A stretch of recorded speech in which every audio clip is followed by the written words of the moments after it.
bishina anga maka wele blanga chokoroba manoye anga président MPR président do ale ba mulo bishina ni ale reti ma dogolenye ambe kuma dama ka daka be kuma sokono ni watina ambe surafuli takadi anga chokoroba ani anga président ma président ni shu ma somoko sorote kar bashi fiti somoka kan mba yawa sanati aywa bismillah hakila MPR sisa adonne lo Mali kono MPR te présenter tuguni mo ngena mouvement patriotique pour le renouveau ne MPR président et kabini MPR sigira 1993 ne de ba nyimo wala donc bibina ayen wele angana baroke ka jamana deun kula famu ko chamala ngala son geleya min be jamana kono anga se ka famu anga wala pour que mo ka se ka famu ya sorala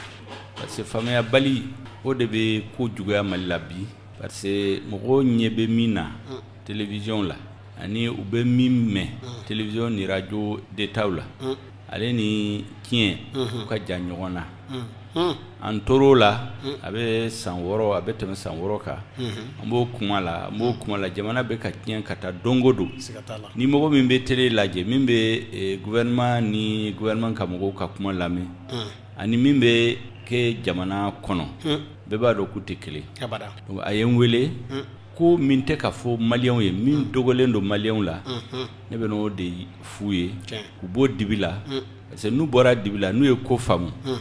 ou ka citoyenneté ou ka droit ere ou se ka exercer kany akato bara sallallahu muhammad nous na kundo e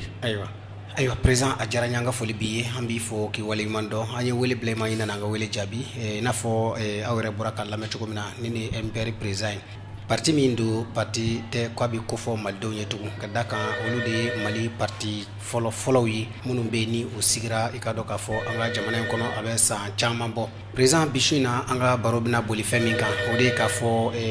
minyi anga jamana nyamo kumbe kala yini doke ni obi fo ko dialogue national inclusive wasa jamana dum siga faranyo choko mina ka sigika kuma dela mi be jamana kono no e lakana balia kadaka bi ambe wati mine ko bi ambe ka kulika fo ko mado ko ni be kana bi anga jamana kan olu munum be ni onna bi jamana kan do ya fo ka fo ko jadisu do ko terroristu o do ru ko bandu o do ko drogu jagulaw kangele jite ka fo en vraiment do mamunum be ka bianga fangata don mi jamana do fene olu fene ma do o na fara ko anga sigi ka kuma ko ni sigi ka fo kera ko o gela ubina seka ba o sigi ka fo ko ni kera ani biche président lakana balia ko ni be ka sabati ka tafe dongo do anya ye ka fo wati do la ma kele ngume fa ngabi akoni ngeme dugu kuturwe sabula do ko yere ko nala mami bonena ni na kuro mara kono adagoshi barka bo ka bo foka fo atoti o shuma ko dugu maje président anya me fene sogolo unana kananga fintigila ka ma mugoni duru kulu belajile fa o chuko kelela o dugu sa je flana temekara ningena marakala konna la ku nyeda ukunda marakala kam o adum fora kona nzigira ka kuma dialogue national inclusive ko gelane ba ko beneke muno yoru ye marfata oluko ka fo ko kuma ko ben keleni kadaka anyo zoro misiri bakono président ko makro kuma ko surku bodu na bi ko koro abije o idunya fo ni kuma so kele ngona yasika fo mina kele fleni ko kundala bi kundala shini watatna mene shitina mene o bi amel lakana balia ko konana président ebse ka mufo anyi mali lakana balia la ani anga jamana marabo be ka min fo jamana dewi o jamana dew ebse ka mufo na ya soro abe dana ya kumbo jamana dew ni jamana marabo cha walma na ya soro ati dana ya kumbo ika family dumenyi ani iye munye jamana re kula ani amse ka fere dumenke wasa lakana balia fu se ka siro dana bismillah fomba o ba fo mi ko dialogue national inclusif o bana domina ne responsable politique follow mi ye kuma do fo ka malien la famu la ka kuma o ka radio inka okera ya fo bamana kana pour que mo ka famu ya fo korobor kana pour ka famu ya fo tubab kana okera dialogue yi we propagande di dialogue yi amasigi ka fenye atena fonye fana ya do ni fen o fo na de la galonka mo badon hali ateme dialogue yi mbora ko mu ko dialogue yi ko kuka élection législative dla kuka député ko uka élection dla yani le 2 mai 2020 ya fo ko adati we are dating sebe kabini 2019 kabini député ka mandat be dobe faraka au mois de juin 2019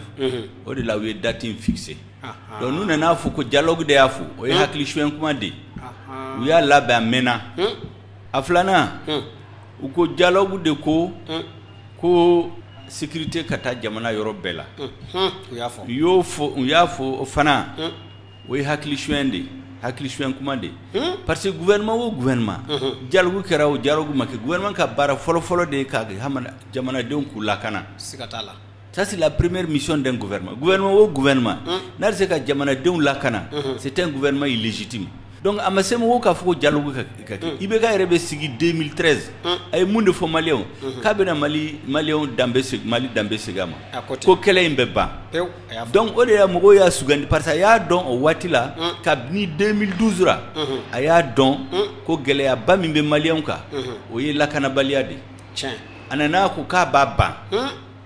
Abena domina la kana balia kumbe Kidal sikatala asigna kana gawo kana Tombouctou kana Mopti sisa nana fo segu region la obela ambe kuma wala la kana ko l'armée ka segi kuma ta nyew parce que barate ka nyema abada uya fo dron pour que mogo ka fo ko parce que ba donc o ngania de be malion la o hami de be malion ka pour que la kana ka segi la kana balia ka ban kuma ta nyew anga l'armée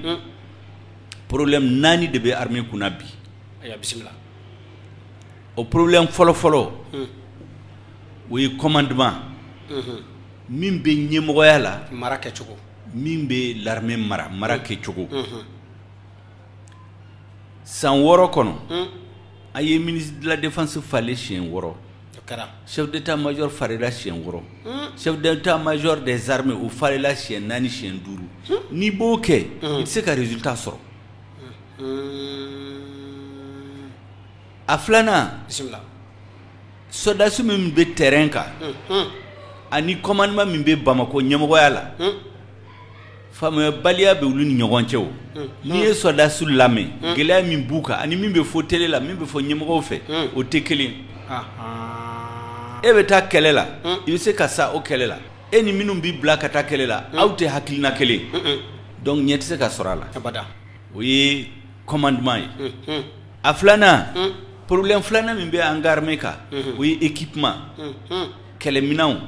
ni kɛlɛminɛnw tɛ e bolo e tɛ se ka kɛlɛ kɛ o a ka gɛlɛn o de kama kabini 2012 n bɛ to k'a fɔ ko gɛlɛya min bɛ Mali sɔrɔ kabini 2012 janfan de ye Mali sɔrɔ minnu bɛ ɲɛmɔgɔya la olu de ye l'armée janfa parce que an ye san 20 kɛ an kun bɛ mankan la démocratie ka tɛgɛrɛ fɔ ɲɔgɔn ye kisɛ tɛ san entraînement tɛ kɛ kɛlɛminɛnw tɛ san grade bɛ di mɔgɔw ma dɔrɔn mɔgɔ o mɔgɔ politicien ɲɛmɔgɔ bɛɛ n'a den tɛ kalan kɛ dɔrɔn a b'a ta ka don armée la ni min bɛ baara ɲini a den fɛ u b'a ta ka don armée la donc a bɔra armée la a kɛra un lieu mɔgɔw bɛ taa jagofɛn de président ministre u y'u den don armée la donc ce n'est plus une armée pour se battre a tɛ ɲini k'a si dɔ bilen k'a sɔrɔ kɔrɔlen kɛlɛminɛnw minnu bɛ Mali kelen bolo avant 91 ni Afrique de l'Ouest jamanaw bɛɛ n'i y'u bɛɛ fara ɲɔgɔn kan ni ye Nigeria bɔ a la a tɛ mɔgɔ si bolo a tɛ jamana si bolo avion ne bɛ to ka taamasiyɛn caman di Maliyɛnw ma bisimila n ko opération Serval nalen don min na u ye terroriste ninnu ci ka bɔ kɔnna ka bɔ Jabali k'u gɛn ka taa fo Kidal avion 4 ani hélicoptère dama dama avion 2 bɔra Tchad kanu bombarder kɔnna avion 2 bɔra France kanu bombarder Jabali ani hélicoptère dama dama avion 4 avant 80 yani Musa Traoré ka bɔ fanga la o avion 30 ni segi ɲɔgɔn de kun bɛ Mali bolo o avion taara min kɛlɛ avion a tɛ fɔ Maliyɛnw ye minnu y'u tiɲɛ olu de Mali janfa siga t'a la Berdem hélicoptère avion de transport hakɛ min bɛ Mali bolo a bɛɛ tununa char de combat a bɛɛ tununa o taara min minnu y'o tiɲɛ kan to dɔnkili ni tɛgɛrɛfɔ la démocratie olu de ye l'armée janfa kɔrɔlen san fila o san fila Mali soldats ba u bɛ entraînement de kɛ u bɛ manœuvre militaire de kɛ c'est comme si Mali bɛ taa kɛlɛ la u bɛ dabila la u bɛ labɛn k'a kɔnɔ ko i n'a fɔ bɛ dabila la kɛlɛ kunbɛ ka fisa ni Maliyɛnw hakili b'ara kɔrɔlen san o san ni 20 janvier nana 22 septembre nana avion bɛ défiler migu bɛ défiler o bɛɛ tununa donc o de ye l'armée ci minnu ye l'armée ci udi de sodasi janfa udi de l'armée janfa udi de Mali janfa janfa de an soro an be kolor mina janfa de nanana donc tant que armée masega nona tant que équipement kele mina masanka di l'armée ma an se katanye Mali ka bo kojugu 1,241,000 km². Mali c'est comme Francie ni Francita chien fla ni Francie chien fla ni tlanche kodo Mali territoire yoy ni Mali tani atla saba tla saba oye Francie de donc Mali territoire kabo pour que ka kele ko jamana kono fo avion ni hélicoptère ka cha ebulu odi kama korolin avion ki challenge Mali bulu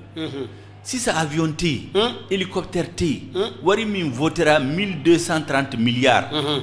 milliards bakele ani kemefla ani bisaba o dira gouvernement o wari tarami kaseka kele labé hélicoptère T bi avion T donc tant que kele minon tanga soda suburu utise ka guerre utise ka gagner donc hali ubete ka fem dama yura tele la sika kuna nani blende do kuyu sanka tarfe o sisa Mali blende o kanyi mais Mali mago be minabi o hélicoptère de ani avion par exemple nous e kando attaquer na unye bala akera ndelimana aka bulkesiwo akera comme kosaina sokolo nous e attaquer ke abeme l'air woro l'air duru l'air segi yani hélicoptère kana na ya soro hélicoptère kumbambolo ukume so ku deme hélicoptère ti wari bora hélicoptère wari tarami mo shitado donc ele minonte Mali bulu hali blendo minu na ka bo Qatar d'abord utseka ko nyanabo akanyu kusa aflana est ce que ni kelemino to ebe na yira telola ebe ni ka kelemino yira telela jugu ka don abada donc ubeka hakili parce que mo ni soja comme bado hamimi be Malion la c'est ça la kana balia de be Malion la donc pour que ku dusu suma ya joni ubena fenu nu yira telela korole nete ka fo yo c'est ça ko yani Musa ka bo fangala avion bi sabani sigi nyogon kumbe Mali bol mais mo shi kunta kalamaw fo ni min bina Malika par exemple Burkina bina Malika chien fla ou ya donc kelemino mimbe Mali mais rebe ni ka kelemino exposé télévision là o tout longue fendi donc barate ka nyema donc comme ya fo Mali commandement problème bara aflana o équipement a sabana o renseignement ya do renseignement kuna foni kele o kele toutes les guerres première guerre mondiale deuxième guerre mondiale a renseignement de a gagné jamana mi renseigner lendo c'est-à-dire i jugu i ka don hakilina min bala aka projet ou bien na beta be ka don avant pour qu'il ta attaquer au tambulu ni aye sokolo we have put le dama attaquer nyefe ou kibara kumbubulu ou ya di commandement ma ou ya di minumbe kan la mais amata yoroshi oui donc renseignement asabana ananina coordination c'est-à-dire armée de l'air hélicoptère kanga soro min bol avion ani coordination té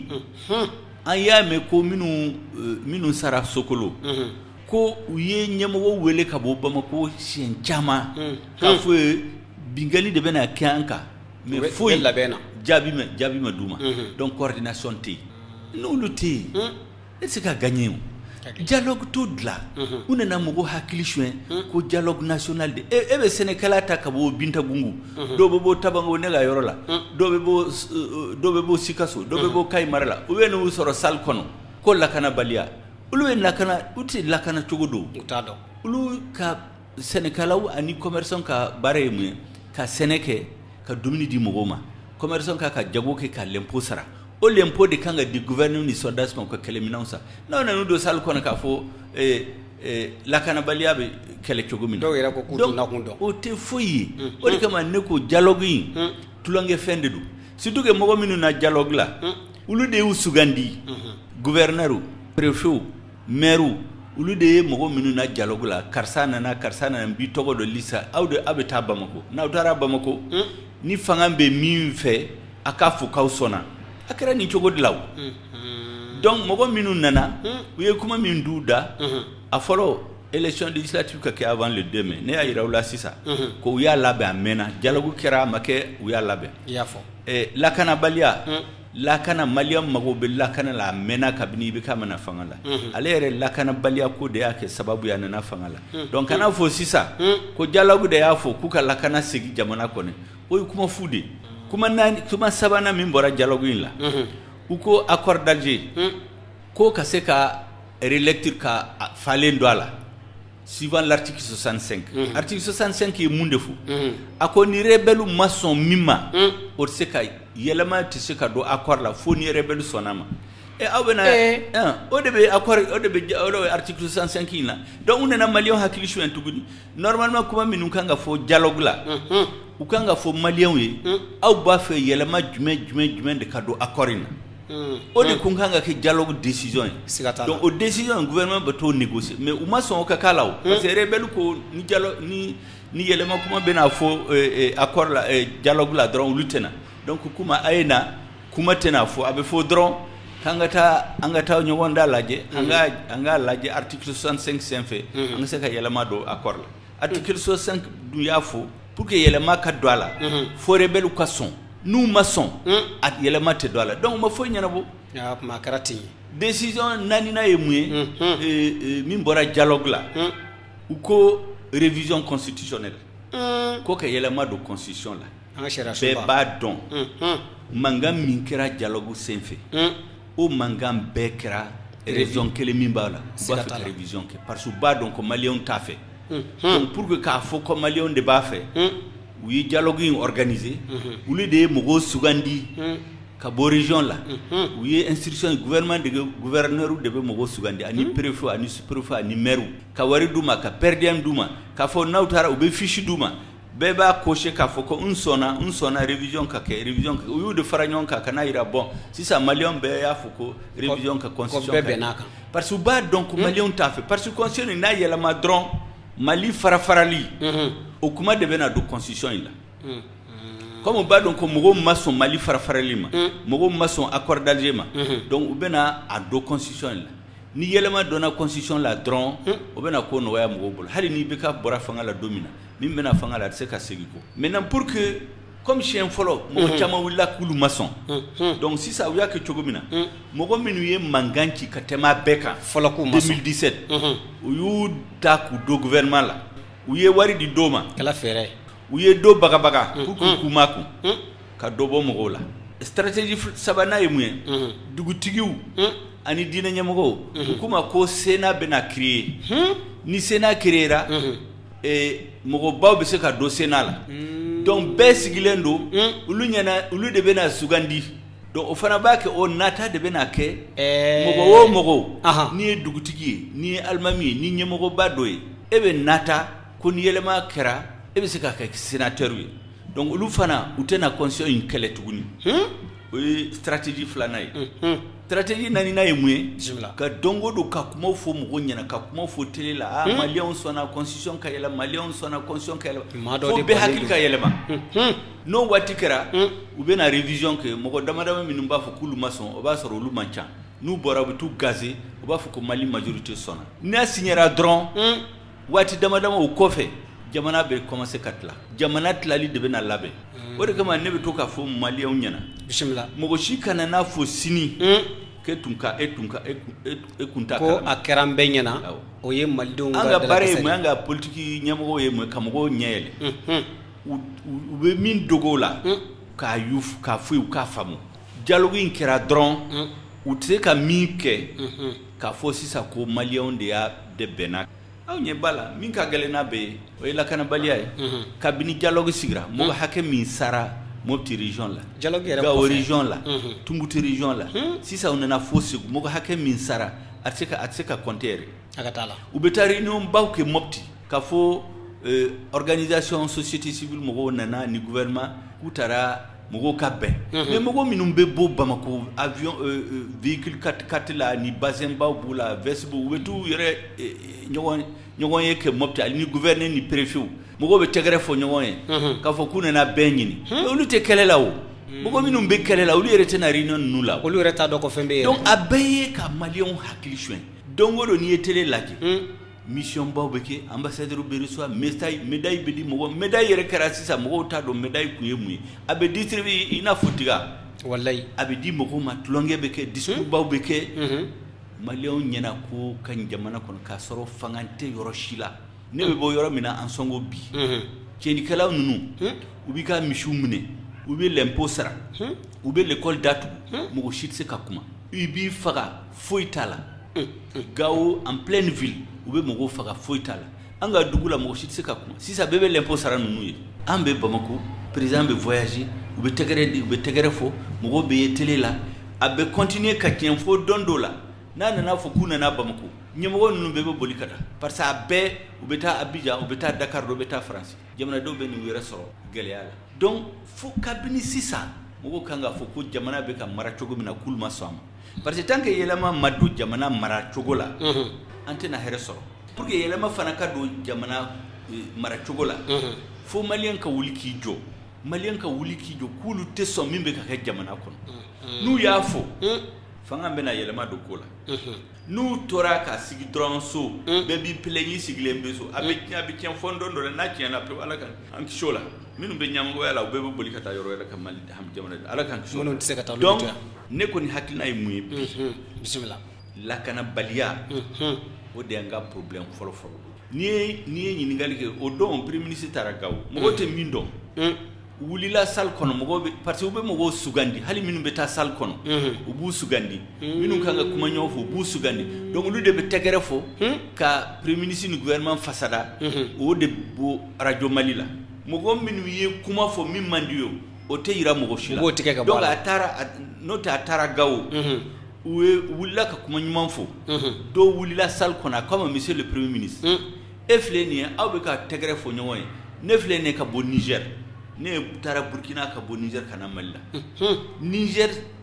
ni Mali frontière la dugu do be atawaye yasam ko ni Niger soda su soroen ibado ko fangambe kabini ni frontière traverser la bezanga ite mogo chier fo kana gawo foite ngoti fo Mali citoyen comme John de ubuga mishu minula ube l'impôt sarawe foi fanga chité abena nyon soro gawara aw ni soldat su nyamo ani population abena nyon fasada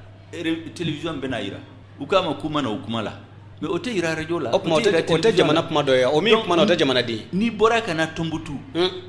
ale mata tombutu be ya wi tegere fo tombutu mais aboli tombutu jeune bora fo ye domine ku do kasola tuguni ko be sa en dongodo ya disununu uka juge bubulu uka prison bubulu ubuka lempo mine min kadi wodi be ke jamana kon premier ministre yere kumbe gaw wati mina wati kele wi attaquer ka ansongo strafe mopti ubeta mopti dongo do beta ka segila dongo do nutaro be mo faka fo sisa yoro do mine ka fuko mo shimanga ta o yoro la bi an sigile mbo bela sisa unana fo farako c'est à 3 km ça va ka bosegu utara chef d'arrondissement mine ya donc o bela mo be bamako ube tekere fo ube ñoxam fasada ube discours ba fo jamana be ka ñen dongodo malion nama wuli kaw jog abena nimisa de donc ne ka kuma yodi ne te mo mi ba fe tieni ka do jamana ko mais mo ka wuli ka fo jamana be ka mara chogomina kulu maso fo yelema ka do ola ni ma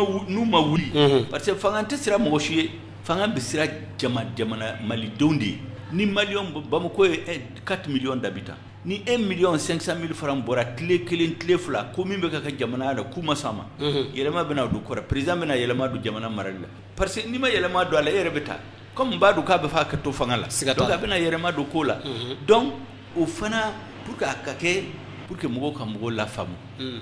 o di kama ne ko dialogue koy élection législative koy si ça bébé boli ka ke ku ba fe ka ke député ko parce que nous ma député o yelema numa mandat bana ko assemblée illégitime uluma sankelen ko ma sharia voter okera be ya fo kukana amanda do fara mandaka ka di wati mana uyake donc si ça lenyana sécurité lakana sigi il faut faire la guerre au terrorisme guerre dum tese ka dongo do bena benga soda suka atefoka nga soda su de tara kelela kele ulu de bena bi anka dongo do amberi poster dondo la ambe sula ambe do faga mais pour la plupart du temps on lebena benka au nord fangachité et rebelu nunu be mouvement nunu la be réunion la be mo hakili chouendro ubuka fangan sinsin si ça pouvoir politique a be rebelu bol pouvoir économique ni tara gawo ni tara tombutu mo ni rebelu maçon et ça que na politique achité gawo ka chité tumbuta chité même se ka circuler mobile 4x4 la gawo ni aket clé fa uba minelo be bi faka ni était rebelle fait est-ce que na folo mara est-ce que na folo tigé est-ce que fanga mara est-ce que fanga tigé boto mali indépendance darami an sigilen bɛ Bamako an bɛ ka ɲɔgɔn tromper an bɛ discours ɲumanw kala mɔgɔw bɛ tɛgɛrɛ fɔ place ɲininaw bɛ président ko u bɛ président tromper ou bien ale yɛrɛ b'a fɔ ka tromper donc kuma min bɛ ne fɛ k'a fɔ o de ye nin ye maliyɛnw a ye ɲɛ yɛlɛ maliyɛnw a ye wuli k'aw jɔ maliyɛnw a y'a fɔ fanga ye u bɛ ka jamana mara cogo min na aw ma sɔn ma bi aw ma sɔn sini parce que aw de ka sécurité bɛ aw de ka avenir bɛ aw den avenir de b'a la kumaba min bɛ fɛ k'a fɔ en introduction o de ye nin a kɛtɔ b'a la sallallahu Muhammad sallallahu rasul an bɛ aw hakila jigi hali bi k'a fɔ ko aw sɔgɔlen radio sigida kunkan na 92.2 fiɲɛ suru an bɛ laseli kɛ ka bɔ Ɲamakɔrɔ sugu kura da immeuble Samakɛla la studio ye kamatigi Jɔnkoloni Kulubali ye maa welele bi o ye Shogɛl Kokal Mayiga ye ni ale ye MPR ɲɛmaaba ye bi o tɛmɛnen kɔfɛ fanga sinamatɔn jɛkulu belebeleba ye a b'o kɔnɔ ni waati na min ye k'a dɔn k'a fɔ an ka baro bɛ tali kɛ fɛn min kan o de ye lakanabaliya min bɛ an ka jamana kɔnɔ ɲininkali kɛbaa ye ne yɛrɛ bɛnkɛ fɔnba ye an bɛ aw hakila jigi hali bi k'a fɔ fɛn min ye Shogɛl ye a ma i da dogo Mali lakanabaliya la cogo si la a y'a jira k'a fɔ fɛn min ye an ka jamana lakana ale de bɛ jamanadenw bolo ko cɛkɔrɔba tɛ ɲɛ don min kɛli kɔ ko kaba daminɛ i k'i sɛbɛ fɔ ye Mali taabolo kɛmɛ fɛn min ye bi o de ye k'a jira k'a fɔ ni cɛnni kɛra waati min na an m'an sigi fa cɛnni kɔ ka sɔrɔ k'a fɔ k'a kɛra an bɛɛ ɲɛna o kɛra Modibo Keyita fanga na o kɛra Musa Tarawele fanga na wa o kɛra min ye k'a dɔn k'a fɔ Alifa fanga fɛnɛ la ka na fɔ anw bɛ don min ko bi yalima malidenw bɛna to sigilen don o don kunun ka fisa ni bi wa cɛkɔrɔba a kɔni ye a bugɔyɔrɔ fɔ bɛɛ lajɛlen ye k'a jira k'a fɔ min bɛ jamana kɔnɔ bi an ka jamana jusigi sariyaba article 65 ko o kɔni u ni dalen b'o de kan bi n'o ye jamana marabaaw n'u dɛmɛbaaw ye u b'a fɛ ka yɛlɛma don la ni yɛlɛma don don o la anw ta ye jamana kelen min ye ni o ye Mali ye o kɔni bɛna bɔ anw ta yala a fɔra fɔ k'a bɔgɔrɔ dɔn jamanadenw aw bɛɛ lajɛlen kɔni ye i ka dɔn k'a fɔ Shogɛl seere ye bi kuma in bɛ ka fɔ kumaso min kɔnɔ n'o ye sigida kunkan ye maa min bɛ ka kuma ɲininkali kɛ o ye bɛnkɛ fɔnba ye n'o y'a denkɛ an y'o de fɔ jamana ye maa bɛɛ lajɛlen ta ye faso kungo an b'o kɔnɔna la président i n'a fɔ i bɔra k'a fɔ cogo min na ko jamana lakanabaliya kɔni kɛmɛ kamanagan ye bi ne b'a fɛ k'a dɔn waati dɔ la e yɛrɛ tun bɛ gouvernement kɔnɔ o waati jamana ɲɛmaa bɔra k'a jira k'a fɔ ko pankuru kɔni zana ko maaw k'u hakili sigi hakili la k'a fɔ o ye i b'a kɔnɔ waati min na pankuru 4 u da ser'o ma k'o nana bi a dun bɛ k'a fɔ tuguni k'a fɔ ko e ko kɔ pankuru tɛ yen dɔ ye message caman k'a fɔ k'an k'i ɲininka ko kuma ko tuma min na o bɛ fɔ ko yalima e tun bɛ o kalama wa walima e tun tɛ a kalama ko pankuru min ni an bila k'a fɔ ko a tɛ yalima kuma min na bɛ fanga kɔnɔ a fɔra ko pankuru bɛ yen ko e ma fɛn fɔ ko yalima a waati tun b'o kalama wa walima e tun t'o kalama yani n ka jaabi n b'a fɛ ka kuma dɔ fɔ maliyɛnw ye u k'a faamu n y'a fɔ siɲɛ caman n bɛ segin a kan n bɛ tila ka segin a kan interview wɛrɛ la pour que mɔgɔw k'a faamu gouvernement bɛ marché cogo min na parce que mɔgɔ caman b'a fɔ ko e kun bɛ gouvernement la o tuma munna e ma a fɔ a ka ɲɛ a ka kɛ ka ɲɛ e ye mun de fɔ waati la caman b'a fɔ siga t'a la maa caman b'a fɔ u b'a fɔ u ŋaniya ka ɲi mais u b'a fɔ parce que olu t'a dɔn gouvernement bɛ marché cogo min o bɛ fɛ k'a dɔn fɔ n ka ɲɛ f'aw ye ni e donna gouvernement la sisan par exemple u ye ne wele janvier 2015 ko ne ka don gouvernement la ni e bɛ na u bɛ papier kelen d'i ma o ye décret min bɛ e kɛ ministre ye tile damadama kɔfɛ u bɛ papier wɛrɛ d'i ma u b'a fɔ min ma ko décret déterminant les attributions spécifiques des ministres c'est-à-dire e nana ka mun baara de kɛ gouvernement la o décret bɛ d'i ma i ka kan ka min kɛ i dan ye min ye i man kan ka sɛmɛ min kan o bɛ d'i ma donc ni e nana e t'i da don kuma bɛɛ la min kalifara i la o y'i ka baara ye o y'i ka baara ye bisimila hali ni nana conseil des ministres la ni ministre nana ka kuma ye ministre wɛrɛ ni président ma ɲininkali kɛ e fɛ kuma bɛ jɔn fɛ i bɛ se k'a fɔ président kuma bɛ ne fɛ i bɛ se k'i hakilina di n'a t'a fɛ aw ka kuma a tɛ kuma di mɔgɔ si ma conseil des ministres kuturu kɛnɛ kan n'a t'a fɛ kuma tɛ di mɔgɔ si ma a filanan hali ni kuma dira e ma ni hakilina fɔ a bɛ se k'a kɛ a t'a ta en compte hali ni ministre bɛɛ bɛnna fɛn dɔ kan ni président kelen n'a ma sɔn a ma a bɛ to président ta la parce que mɔgɔw t'a dɔn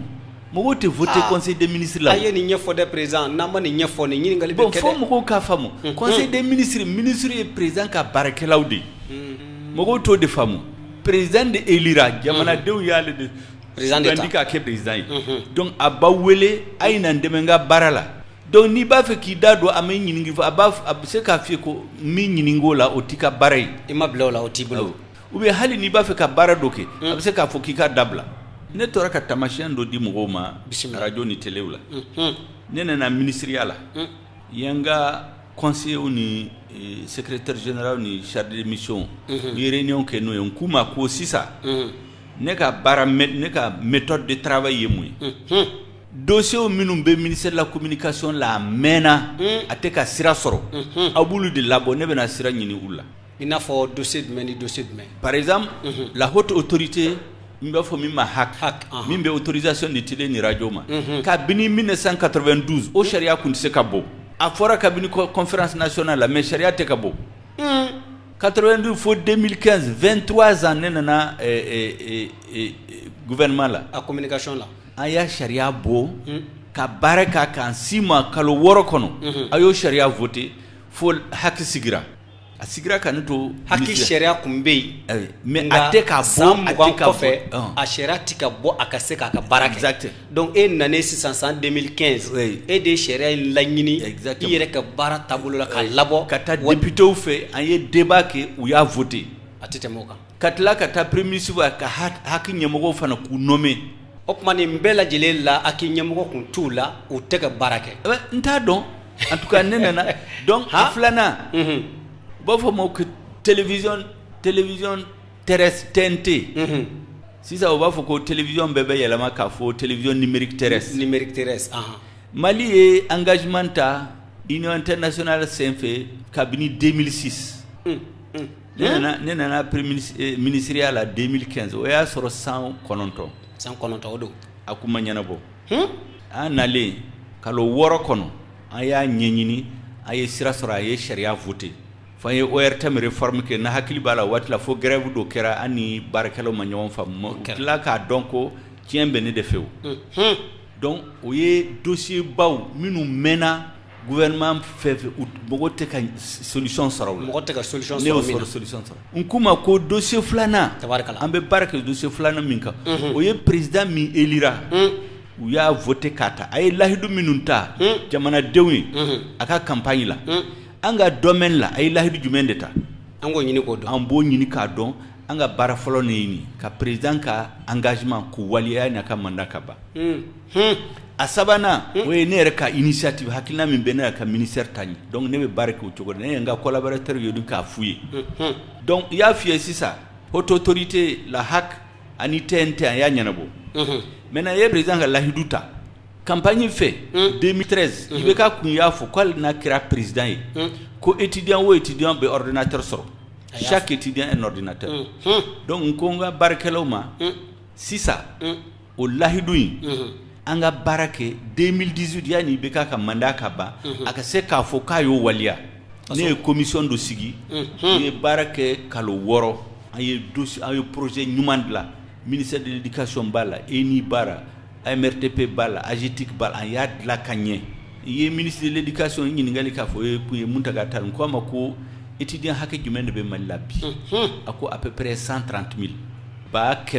ani ba 30 n ko yanni 2018 étudiant hakɛ jumɛn de bɛna sɔrɔ Mali la ko à peu près 180 000 ba 100 ni ba 80 ba 100 ni ba 80 n ko sisan an bɛ projet de monter pour 200 000 étudiants ba 200 a ka se ka di bɛɛ ma fo dɔ yɛrɛ ka to yen ni président b'a fɛ b'a di association ni ONG ma mais yanni i bɛ k'a ka mandat ka ban a ka se k'a fɔ tigitigi k'ale ye lahidu ta a y'a dafa ne tun ye nin fɔ communication na a filɛ n ka n ka collaborateur an bɛ baara kɛ nin kan a filanan a ko k'a bɛ téléphone di maliyɛnw bɛɛ ma n ko o y'a ka lahidu filanan ye an ka domaine la donc an ka projet fila dilan bɛɛ ka se ka téléphone sɔrɔ Mali kɔnɔ bɛɛ ka se étudiant bɛɛ ka se ka ordinateur sɔrɔ an y'o projet fila dilan étudiant ta in a appel d'offre kɛra a financement an y'a identifié an ye appel d'offre lancé tile 45 o ye la durée a tora tile 15 ne ye lettre sɔrɔ ka bɔ premier ministre fɛ ko a ye projet in dabila explication si ma d'a ma lettre cira i ma dɔrɔn ka f'i ye i bɛ baara min na a ye projet in dabila a y'a dabila ɲɛfɔli ma k'i ye ɲɛfɔli tɛ kɛ ne ye parce que président de ye lahidu ta ale ni premier ministre de bɛ baara kɛ n'u ko k'an ka dabila a y'a dabila téléphone fana y'a identifié village hakɛ min bɛ Mali téléphone tɛ minnu bolo o ye 13 000 ba 17 a y'o fana projet dilan a concentré don Bandiagara ni Koro ani Nara fanfɛla la yɔrɔ a y'u bɛɛ identifié o fana y'a ka financement a y'a identifié kan b'a dilan u ko ne k'a bila donc y'a bila pour que mɔgɔw k'a faamu ka se ka kunnafoni dogo jamanadenw na o t'o ye sa wa c'est ça y'a bila parce que président de engagement ta ni président ko k'i k'a bila i b'a bila ne y'a bila kɔfɛ de ne bɔlen gouvernement ne nana mɛn k'u ye tablette ba 10 de di étudiant ma ba 10 o ye mun ye étudiant ye ba 100 ni kɔ ba 10 tɛ foyi ɲɛ a la e yɛrɛ tun ye 200 ni kɔ de 200 ni olu yɛrɛ ta tɛ ordinateur olu ye tablette de o ye téléphone baw de fo étudiant kɛlɛla nɔfɛ université la fo dɔ sara senu université donc pour que mɔgɔw k'a faamu ni président ni premier ministre ma sɔn e tɛ se ka baara kɛ o donc pour que k'a faamu hali i ka domaine la n'u t'a fɔ i ka baara kɛ cogo min i tɛ se k'a kɛ jango ministre wɛrɛ ka domaine la ministre de la sécurité lakana ko ye ministre de la défense de ka baara don fo maliyɛn ka fɛn wɛrɛ faamu bisimila hali n'u kun y'a fɔ gouvernement kɔnɔ n'a y'an da don a la a bɛ to président ta la mais mɔgɔw kan ka min faamu sécurité ko kuma lakana ko kuma a ma deli ka fɔ conseil des ministres Mali sécurité Mali lakana ko kuma jamais e bɛ waati min na ne ka ne to gouvernement la hali siɲɛ kelen a ma deli ka fɔ k'an bɛ lakana kɛ nin cogo la u nana dɔrɔn k'a fɔ ko wari hakɛ dɔ kan ka di soldats ma la loi d'orientation de programmation militaire k'o voter 1230 milliards ba 1 ani 200 ani 30 o sariya votera o débat a kɛra ɲɛna mais u bɛna kɛ cogo min na ka lakana sinsin o tɛ fɔ conseil des ministres si la o ye président n'a ka ministre de la défense ani soldats ɲɛmɔgɔw donc fo mɔgɔw k'a faamu ni dɔw nana fɔ sisan ko e kun bɛ gouvernement la e kun ye mun de fɔ ne kun tɛ se ka fɛn k'a la o ministre kun tɛ se ka fɛn k'a la donc c'est comme si baara in ye fonction dɔ de ye baarada dɔ de don n'i bɛ don a la i ka kan ka min kɛ o gafe bɛ d'i ma gafe fɔlɔ bɛ yira k'a fɔ ko an sɔnna i ka kɛ an ka baarakɛɲɔgɔn ministériya la i bɛna bila nin jɔyɔrɔ in na bon o jɔyɔrɔ fana i bɛ bila o min na i ka kan ka baara min k'o kɔnɔ fana o bɛ sɛbɛn o gafe kɔnɔ k'o d'i ma i ka kan ka nin kɛ nka i yɛrɛ bɛ se ka laɲiniw kɛ laɲini min n'o fana hakilila ɲuman ye i ka baarakɛda in ma nka ni jamana ɲɛmaa sɔnna o ma o bɛ kɛ n'a ma sɔn min ma o bɛ bila o tɛ fo mɔgɔw k'a faamu gouvernement bɛ baara kɛ nin cogo la c'est comme sisan ni ne ye baarakɛlaw wele n ka so kɔnɔ n fɔ dɔw ka gazon tigɛ dɔw ka ji bɔ dɔw ka biriki dilan bɛɛ bɛ to i ka baara la o dɔw ka jiri sɔn n'i ye biriki dilanna ye n'i ko k'i bɛ n'i da don minnu bɛ gazon dilan ka ji sɔn a bɛ f'i ye ko e ma na o kama n'i ye kɛlɛ sɔrɔ la ko wuli wele donc gouvernement bɛ baara kɛ nin cogo la fo mɔgɔw k'a faamu ne kun tɛ se ka fɛn kɛ lakanabali ko la ministre yɛrɛ se k'a kɛ parce que a kuma tɛ fɔ an mana o kama donc fo mɔgɔw k'o faamu n'an y'o faamu gouvernement ka baara ye mun ye ni ɲininkali kɛra aw fɛ aw b'o hakilina di a la par exemple fɛn dɔ kɛra kɔrɔn fɛ ne ma sɔn ni min ye ne y'a fɔ bɛɛ ɲɛna a fɔra ne ma ko o tɛ ka kuma ye u y'a fɔ min ma ko autorité intérimaire c'est à dire u taara ministre 2 ani premier ministre ani rebelle ɲɛmɔgɔ u bɛnna ko dɔ kan janfan de do dɛmɛ u bɛnna kan autorité intérimaire min n'a fɔ ko ka sigi kɔrɔn fɛ ko kɔrɔn fɛ ko population ye mɔgɔ minnu élu k'u sugandi k'u kɛ conseil de région conseil des serres ani commune la k'u bɛ bɔ yen rebelle ni gouvernement de bɛna bɛn ka mɔgɔ dama dama ta k'u sigi population kunna o kuma jamanadenw ye minnu ta olu t'a la bilen u ko k'o bɛ accord kɔnɔ o don ne y'a fɔ ye k'o tɛ accord kɔnɔ a filanan o ye janfan de ye rebelle bɛ se ka min sɔrɔ kɛlɛ la o ma min sɔrɔ négociation la aw bɛna dogo k'a d'u ma table jukɔrɔ janfan de don o don a ko ne ma a fɔra ne ye ko o t'i ka domaine ye o t'i ka baara ye o t'i ka baara ye e ma na o kama i ma na o kama i sen don o la awɔ dɔgɔkun kɔfɛ u ye ne bɔ gouvernement la le 7 juillet le 12 juillet u taara k'u b'u sigi ka wulila fo u ye mugu ci mɔgɔw la mɔgɔ 2 sara o kɛra u ye gawo denmisɛnninw fa mais a laban u y'a sigi u ye mɔgɔ min ta kidalkaw ye mɔgɔ minnu sugandi u y'u bɔ yen ka taa rebelle ɲɛmɔgɔ dɔ ta k'a kɛ président de conseil de région u ye suwadu yɛrɛ bɔ gawokaw bɛɛ b'a dɔn ko gawo kɔrɔbɔrɔw ni fulaw ni bamananw de ka ca olu de kan ka kɛ majorité conseil de région la u ye conseil de région min bɔ yen olu de y'a majorité ye mais u nana min dilan gouvernement nana min dilan ni rebelle ye u ye mɔgɔ 11 ta o mɔgɔ 11 ta kɔrɔbɔrɔ ni fulaw c'est à dire mɔgɔ finmanw mɔgɔ 3 de b'a la o kɛra Gawo Tumbutu o ye Tumbutuka bureau bɔ yen u taara président de conseil min bɛ bɔ fo Tawudeni rebelle y'o tɔgɔ di o de bila Tumbutuka kunna o kɛra o kɛra o ye janfan de ne y'a fɔ bɛɛ dogomɛ jamanadenw na o de kama tuma dɔ la a ka di an ye an n'aw ka baro kɛ an ka se ka jamanadenw bɔ kunfan na ne bɛ to ka fɛn min fɔ mɔgɔ ye ne filɛ nin ye ne bɛ kuma o kuma fɔ ye fo maliyɛnw k'a minɛ ne tɛ politique mɔgɔ min bɛna galon dilan k'a da président la ka tɔgɔ tiɲɛ n'i ye fɛn o fɛn fɔ a dalilu bɛ n bolo siga t'a la a filanan ne tɛna président dɔgɔya parce que a kɛra o cogo an bɛɛ ka président don hali n'a filila an bɛ se k'a fɔ cogoya dɔ donc ne t'a dɔgɔya ne t'a neni mais ne tɛ sɔn a ka baara kɛ cogo ma o fana n tɛ sɔn a ma mun na ne kan ka fɔ maliyɛnw ye an de kun votera ye 2013 o kɛra ko kɛlɛ bɛ ban an nana 2018 ne nan'a ye ne yɛrɛ ka cercle kɔnɔ MNLA ye Mali minana don min na u ye mɔgɔ jugu min ta k'u bɛ cercle kunna ka kɛ gouverneur ye opération Serval nalen o bolila fo Musa o mɔgɔw y'u minɛ u tun b'a bolo tigɛ o kɛra o tununa o de ne n'a bɔ yɔrɔ dɔ la 2018 a tora kalo 2 élection ka kɛ Ibeka nana nommé k'a bila Ansongo kunna syndicat in o de taara élection organisée k'a fɔ ko Ibeka gagnera est-ce que hɔrɔnya yɛrɛ la ne bɛ se ka sɔn o élection ma ne bɛ se ka sɔn ma o abada Kidal filɛ nin ye préfet ku si kun tɛ Kidal a préfet bɛɛ Gawo sous préfet tɛ administration tɛ mais u nana fɔ ko population bɛɛ votera Ibeka ye Kidal ko ni mɔgɔ 100 o 100 ta 90 ni 7 bɛɛ votera Ibeka ye mɔgɔ si tɛ yen administration tɛ yen u ye fiche ta dɔrɔn k'u rempli ka na n'u ye Bamako an bɛ se ka sɔn o ma donc ne b'a dɔn ko élection ma kɛ a ɲɛ ma élection ma kɛ maintenant o bɛɛ la an nan'a ye janvier 2019 o ko sago so banida mɔgɔw bɛ ka sa an ko an ka mankan dabila sisan an kana Ibeka voir parce que n'an ma hakili to an yɛrɛ la jamana bɛna tiɲɛ an ka fara ɲɔgɔn kan sisan an bɛ tugu a kɔ an ka bɔ da kelen fɛ ka don da kelen fɛ parce que an ɲɛ b'a la ale kelen tɛ se k'i disi don communauté internationale ani rebelle ninnu la o kɛra san 2019 n'an ma fara ɲɔgɔn kan ka bɔ da kelen fɛ ka don da kelen fɛ u bɛ se a la u bɛna se an bɛɛ la an ko k'an bɛ fara ɲɔgɔn kan an ye u bɛ f'i ma ko accord politique an de y'o projet dilan donc o fara ɲɔgɔn kan min n'a kuma bɛ ka fɔ ni aw yɛrɛ de ye fanga sinamatɔn yɛrɛ de ye hakili sɔrɔ ka fara ɲɔgɔn kan ko an ka taa fara kan hali n'a ma gagné tiɲɛ kan anw ɲɛ b'a la jamana in bɛ ka taa bolo min kan n'an ma fara k'a kelen tɛ se exactement aw de y'a ŋaniya ta a ko k'ale sɔnna o y'a sɔrɔ mankan wulila 5 avril f'a y'a ka premier ministre gɛn ko k'a b'a yɛrɛ ɲini a y'o de fɔ Sumayila ye u ye ɲɔgɔnya ko Sumayila k'a b'a yɛrɛ ɲini sisan ko vraiment an ka fara donc o de la an ye papier dilan k'a caman ka fɔ sisan an bɛna fara e kan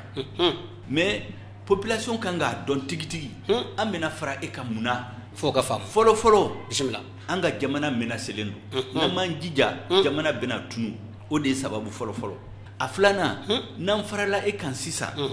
an bɛ kɛ kuma kelen rebelle ni communauté internationale faransi ni MINUSMA ni ONU conseil u ninnu bɛɛ an b'a dɔn k'u bɛɛ hakili kelen an bɛ fara e kan e ka se k'i disi don o disi la k'a fɔ ko maliyɛnw bɛɛ bɛ ne k'o dɔn an b'a fɛ ka kɛ nin cogo la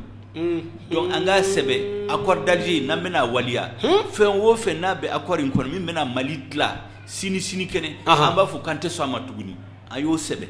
u ko k'u tɛ sɔn a ka sɛbɛn nin cogo la MINUSMA ko ten de wa walima an ka gouvernement yɛrɛ de ko ten Ibeka k'ale tɛ sɔn a ka sɛbɛn nin cogo la aw dun b'a fɛ ka na fara kan wasa jamana ka se bɔ gɛlɛya kɔnɔ an ko k'an bɛ fara kan parce que jamana bɛ ɲini ka tunu n'an ma fara kan jamana bɛ cɛ a ko k'a tɛ sɔn a ka sɛbɛn nin cogo la tɛ tɛmɛ o kan a naaninan an ko révision constitutionnelle an b'a dɔn ni yɛlɛma donna constitution la a bɛna Mali fara Mali tila donc constitution yɛlɛma ko a ka yɛlɛma bɛ kana yɛlɛma f'an ka na sɛgɛsɛgɛli kɛ k'a dɔn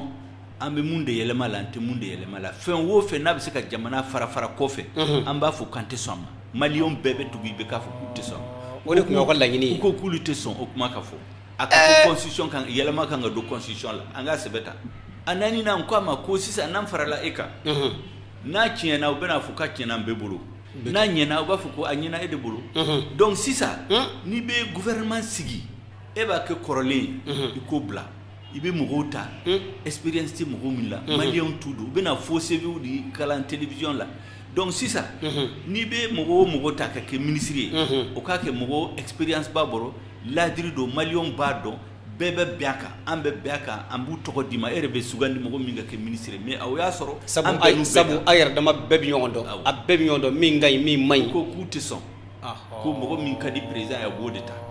an farala o de kan parce que u bɛ nkalon tigɛ mɔgɔ dama dama bɛ minnu bɛ ministeriya fɛ u taara fara u kan u ye papier dɔ dilan su fɛ k'a signé ka tila k'a fɔ ko an de ye accord ɲini an nana ka muruti nkalon don ko aw de ye mɔgɔ ninnu d'u ma minnu taara tu vois u ye mɔgɔ minnu sugandi mɔgɔ minnu bɛ ministeriya fɛ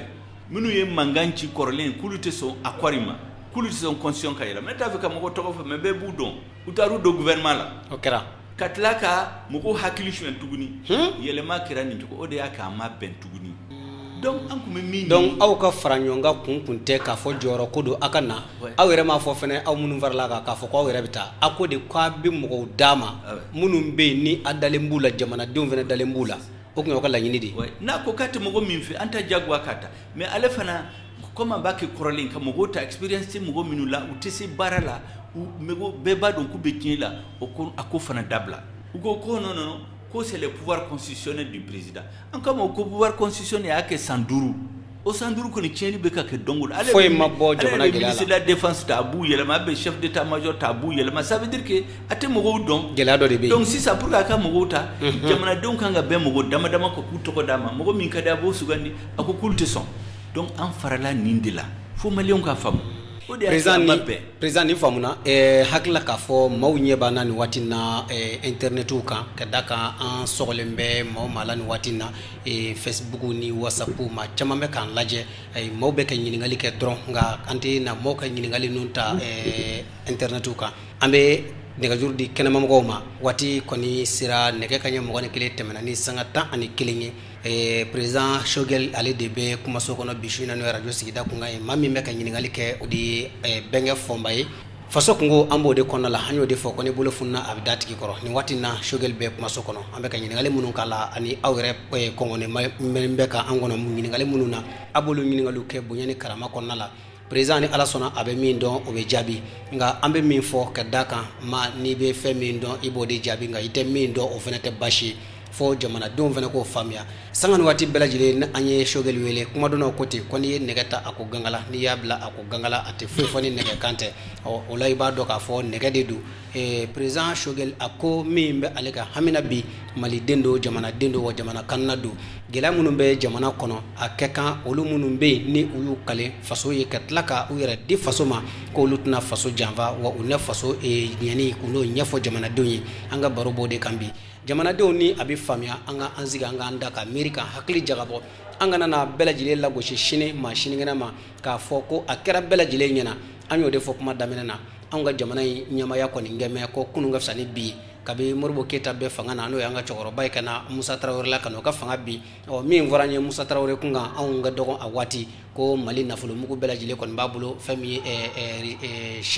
min ye Suisse ko a y'an ka nafolo cɛ ni ka taa château jɔ o fɔra an ye ko n'an ma fɛɛrɛ kɛ ko a bɛna denw ka ɲɛsigi labɛn o yɔrɔw la Musa kɔni nana be o bɛ ne ni bi cɛ anw ma château mɛ Musa to a la jamana kɔ kan maa min y'i jɔ ka b'o don kunun ko min fɔra tiɲɛ tɛ wa ale ma sɔn wa a ti da la ni o ye Shogel ye a b'o kan kelen kan a y'o min fɔ bi Musa masa Shogel masa anw minnu fɛnɛ farala ɲɔgɔn kan waati ni anw kun tɛ kalama kosɛbɛ ka tila ka Musa bɛ yen ni ka a gɛn ka wuli su a fɛ Musa bɛ balo la anw yɛrɛ bɛ balo la anw da kɛ mɛ ni kun y'a dɔn ye wasa an ka na to ni kun y'a dɔn la bɛ faso kungo jɛmukan kɛnɛ kan président Shogel bɛ ka minnu fɔ malidenw k'u tulo dayɛlɛ ni k'a lamɛn an y'o de fɔ bi kalafiliw bolo dalen bɛ n'o ye wasaden kalafili ye an ye san 7 an y'o sɔrɔ gɛlɛya an b'o kɔnɔna na nin waati na fɛnɛ ko an ka taa wasaden kalafili la wasadenw ye kalo 6 suma o wɛrɛ kunna jamana ɲɛmaa yɛrɛ labanna ka san kelen k'o suma wasadenw kunna bolodali kɛ mɛ tuguni ko kuma ko waati wɛrɛ ka ɲini min bɛna ɲini o ye san 5 de ye wa walima o de bɛna bɛn ni jamana ɲɛmaa yɛrɛ ka fanga kuncɛli ye wa jamanadenw aw tɛ nin si ɲɛ dɔn maaw bɛ ka wuli bi ka se aw ma parti minnu bɛ yen ni olu tɛ ji kɛ ɲɔgɔn tɛgɛ olu kɛ mɛ alliance ye dugu dɔw la i n'a fɔ Kulukoro Segu fɛn min ye Ɲɔnɔ ka se Bamakɔ yɛrɛ sigida dɔw ma ya commune kɔnɔna la n'o ye 6nan ye parti minnu bɛ ni olu tɛ ɲɔgɔn kan fɔ cogo si den kelen na olu kɔni kɛ bɛ alliance ye bi jamanadenw a taa ɲɛ yɛlɛ hali ni président ka kuma ni e m'i bolo fa bɛɛ lajɛlen kɛ kan ka dɔn k'a fɔ ko dɔ kɔni bɛ yen tamasiyɛnw bɛ yen ko i ye ko o ye fɔ ko ban an bɛ nɛgɛjuru di kɛnɛmamɔgɔw ma n'o ye radio sigida kunkan ye 20 20 42 63 maa min bɛ kumaso kɔnɔ bi su in na o de ye président Choguel Kokala Mayiga ye ni ale b'an bolo an bɛ ka ɲininkali k'a la i yɛrɛ hakilila ye ɲininkali min ye jamana ka ɲɛtaa kan i bɛ se ka don ni k'o fɔ an bɛ sɔrɔ k'i jaabi 20 20 71 42 63 radio sigida kunkan don.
Somɔgɔw bɛ di? Tɔɔrɔ t'u la. Kɔri baasi tɛ yen? Baasi foyi tɛ yen. Nba teli. Nba. Nba. N b'a fɔ. Foli diyara n ye. Ne b'a fɛ ka ɲininkali min kɛ. A kɔni ye kuma min fɔ an y'a mɛn. Donc ministre yɛrɛ. N'a o da ma bila yɔrɔ min na olu bɛ ka kuma fɔ yen. N'a o ye kuma min fɔ. N'a ma diya président yɛrɛ o tɛ waliya. Donc démocratie ye o de fɔ wa ou bien o ye ale yɛrɛ ka laɲini don. Ayiwa ni président ma i n'a fɔ cogo di? A m'a fɔ laɲini caman bɛ ko ale ye da don. Hali n'a o y'a fɔ yɛrɛ n'a ma diya président ye. O m'a fɔ ko a t'a waliya wa? Donc o yɛrɛ démocratie la o yɛrɛ b'a la. An yɛrɛ b'a dɔn bin fanga o bɛ min fɔ nin yɛrɛ président a ka laɲini ye min ye o dɔrɔn de bɛ kɛ. O de kɔsɔn an ko o man di. Bɛɛ bɛ se ka ɲɔgɔn lamɛn ka taa baara kɛ. Mais ko bi yɛrɛ donc n'a ma diya a ye a t'a waliya. Donc o démocratie nin ne ma o faamu quoi comme an yɛrɛ ma kalan. Donc a ka o yɔrɔ nin ɲɛfɔ n ye dɔɔnin. Ayiwa. Voilà n b'i fo. Diyara n ye. Nin ye Usumani Teli ye a ko ale ka ɲininkali ye min ye i n'a fɔ i yɛrɛ bɔra k'a fɔ ko sɛbɛn de bɛ d'i ma i ni président bɛ baara kɛ cogo min na ko ni a y'a sɔrɔ i ye min ta n'a ka ɲi ni jamana ɲɛmaa ma sɔn a ma ko démocratie bo o fo wa walma jamana nyama re di haklawi o yaka nyiningali allo aba somogo ita seg welele ga ne juro sira man ko sobe de may ko sobe aywa to koni jamu folo isa kone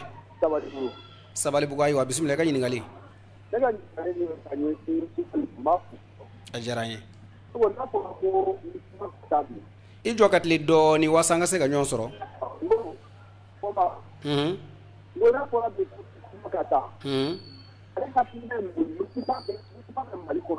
aywa aywa famuna ko bina fora minisma kata ka bo mali kono o ko e ka haklay munye minisma ka tali ni minisma ka tabali ala kada ka jamana la kana bali abe chugomina Ousmane Kone Sabali Bugu. Allo? Allo? Ansu? Ansu. Mba. Sa fasori mani. Angala ya ni surasu be kabe. E toko ni jamu? Be to Musa Traoré. Musa Traoré. Awo. Sisa population ni surasu de ngabe. La brawo fama go sa o ge. Surasu de go ko do. Aywa. Wa mo ni population cha daro.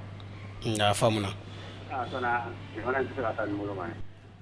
Ale ma ɲiningali kɛ ale ko ko fo sɔrɔsiw de ka bɔ kɛ ka sɔrɔsiw ni u ka baara cɛ ɔ kɔni kɛra ale ka hakilila ye nɛgɛjuru ye 20 42 63 bisu in na faso kungo jɛmukan maa welele o ye an ka président Choguel Kokala Mayiga ye ni ale ye MPR ɲɛma ye Tema Dogolen ye an bɛ baro min kan bisu in na o de ye jamana ka lakanabaliya min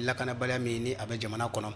dialogue national inclusive min ni ale kɛra n'a tɛmɛna an ka président kɔni ye kuma caman fɔ a la a ko a bɛna kɛ fɛn ye min ni a kɔni tɛna bɔ kari la ka dɛnɛ sɔrɔ o waleyaw kɔni bɛ senna bi ka da ka dialogue national kɛlen ni bi cɛ fali min kɔni bɛ ka da jamanadenw kan o tɛ ka da hali bi ka dɔ ka fɔ sɛ kan ka da kan don o don maa de bɛ ka bɔrɔndɔ i n'a fɔ sɛ allo somɔgɔw bɛ di baasi foyi tɛ nba n ko Isa Kɔnɛ don ka bɔ Sabalibugu Isa Kɔnɛ Sabalibugu awɔ ne ko n'a fɔra bi Faransi ka taa Choguel a ka hakilina ye mun ye Faransi ko ani MINUSMA ka ko la Faransi ko ni MINUSMA ka ko wa faamuna n bɛ fɛ n'a fɔra bi k'u ka taa ale bɛ sɔn wa walima a tɛ sɔn ayiwa a b'i jaabi n'Ala sɔnna n'an ye maa 5 ta an bɛ kuma d'a ma i b'i tulo ɲɛgɛlɛ jɔ i ka ɲininkali bɛ jaabi voilà wa merci Kɔnɛ 20 42 63 radio sigida kunkan faso kungo an b'o kɛnɛ kɔnɔ ni waati in na allo allo Ansu Martu somɔgɔw bɛ di Tabaskote nba ne ka ɲininkali ye min ye e tɔgɔ ni jamu Abel Tera ka bɔ Yirimajɔ Abel Tera Yirimajɔ awɔ bisimila voilà ne ka ɲininkali ye min ye c'est que Mali kala mɔgɔ min ye mɔgɔ kalalen ye quoi donc ka fɔ Mali kɔnɔ mɔgɔ kalalen jumɛn de bɛ ka ɲinini kɛ i n'a fɔ kalabali hali mɔgɔ min i b'a fɔ mɔgɔ min hakili tɛ mɔgɔ min na ka se ka olu bɔ u ka gɛlɛya kɔnɔ parce que ne ka faamuyali la n'i ye malidenw jateminɛ e ko mɔgɔ kalanenw voilà mɔgɔ kalanden min ni a ka kunkolo dɔnni kɔnɔ n'a bɛ fɛ ka ale hakili tɛ minnu na quoi ka se ka solution sɔrɔ o la quoi donc ne ka faamuyali la sa mɔgɔ kalanden ale b'a yɛrɛ jate ale ka fisa karabali ye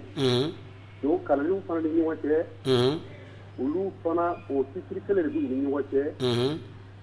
u ka fisa ɲɔgɔn ye u bɛ ɲɔgɔn ye i n'a fɔ u ka fisa ɲɔgɔn ye yɔrɔ mun na donc c'est comme wɔɔrɔ bɛ yɔrɔ min na sisan donc i kan ka kalan kɛ ka dɔnni min sɔrɔ pour que ka i ka hakilina dɔ bila jamanaden yɛrɛ bɛɛ kɔnɔ bɛɛ bɛ se ka i yɛrɛ ye yɔrɔ min kɔnɔ donc ne ka yate la o mɔgɔ kalanlen de tɛ yen donc mais mɔgɔ bɛ ka waso ni kalan ye ayiwa nin tɛ ɲininkali ye bilen dɛ Afel ok e bɛ k'a fɔ ka tila ka jaabi k'i yɛrɛ voilà ɲininkali de don bon peut-être ne ka kuma a fɔcogo de man ɲi sinon n bɛ ka ɲininkali kɛ parce que n bɛ k'a fɔ pour que a ka kuma kan parce que Mali u bɛ ka kalan bila yɔrɔ min na ne ka yate la a ka kuma o kan parce que kalabali de jigi wɔɔrɔ la parce que u kan ka u ɲɛ jɔ mun na olu bɛ ka o lajɛ naroma ye quoi d'accord a famuna ale ka ɲininkali kɛra min ye ko mali ma kalanenw mɔgɔ minnu bɛ n'u kalannen don mali kɔnɔ kalaninjɛ yɛrɛ la ko olu ka kan ka mali kalanbaliw n'o ye kunfinw ye k'olu bɔ dibi la ko nka kunfinw kɔni jigi waar'u la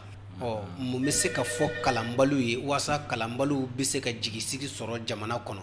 ka d'a kan ko kalanbaw bɛ ɲugun kalanbaliw la u bɛ ɲugun minnu fana na olu fana jigi waar'u la ka hali gɛrɛw la ko a bɛ fɛ i ka kumaw kan yalima olu cɛ bɛ se ka gɛrɛ ɲɔgɔn na cogo di danaya bɛ se ka na kunfinw ni kalanbaw cɛ cogo di hakili ale ka ɲininkali fanba ye an ka maa duurunan ta hakili an ka sɔrɔ ka kuma di ma 20 20 42 63 mugan 42 63 an ka nin kɛ maa laban ka kuma di président ma allo waaleykum salaam somɔgɔw basi foyi tɛ na i yɛrɛ dun est-ce que n bɛ se ka ɲininkali kɛ kɔrɔbɔrɔkan na basi foyi t'o la Ibrahim Mayiga bismillah ayo donc ga bay ma iradu biro ha sanna gorka shinno kniga har yanni kufa gamura nda ka garga hunde ngala kalo wol ma citti ngala kalo wora parce que hano kan bore huru ga onda an songo ja amadou kufa nda yadian ndi jama na fakam ga bore dia ara na nginda bore din gamay sanna da kalo ka maka a cebe mali gouvernement shi wala ngala kalo timacin aywa assalamu alaykum wa alaykum salam rahmatullah ni ala sona ma abi jabi sisan ne tun ye Ibrahim Mayiga ye ale kɔni y'a ka ɲininkali kɛ an y'o de fɔ jamana in bɛɛ lajɛlen de ye fa kelen ba kelen ye ni ko n ko jamana in kɔnɔ i b'a ye a dɔnba a mɛnba dɔ bɛ yen n'i ye tamasɛki fɔ a mɛnba dɔ bɛ yen n'i ye kɔrɔbɔrɔ fɔ a mɛnba dɔ bɛ yen hali an filɛ kan min na nin ye an bɛ ka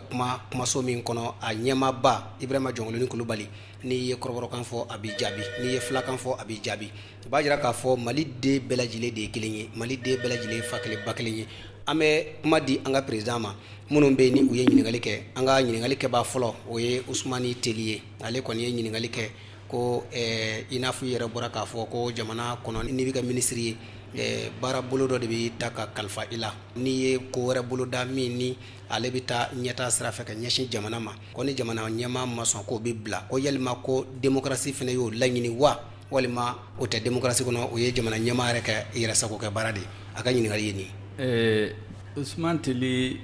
n b'i fo k'i waleɲuman dɔn i ye ɲininkali min kɛ ne hakili la o ye ɲininkaliba de ye maliyɛnw bɛ kan ka faamu a y'a dɔn démocratie ko kuma in a nana Mali la cogo min na a ma na sira ɲuman fɛ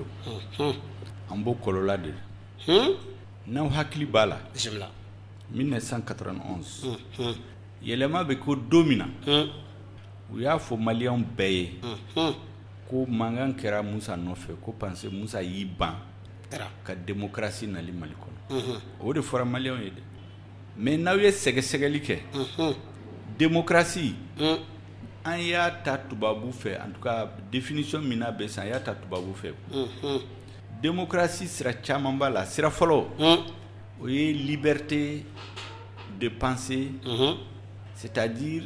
i b'a fɛ ka min miiri k'a fɔ i ka se k'a miiri k'a fɔ i da la liberté d'expression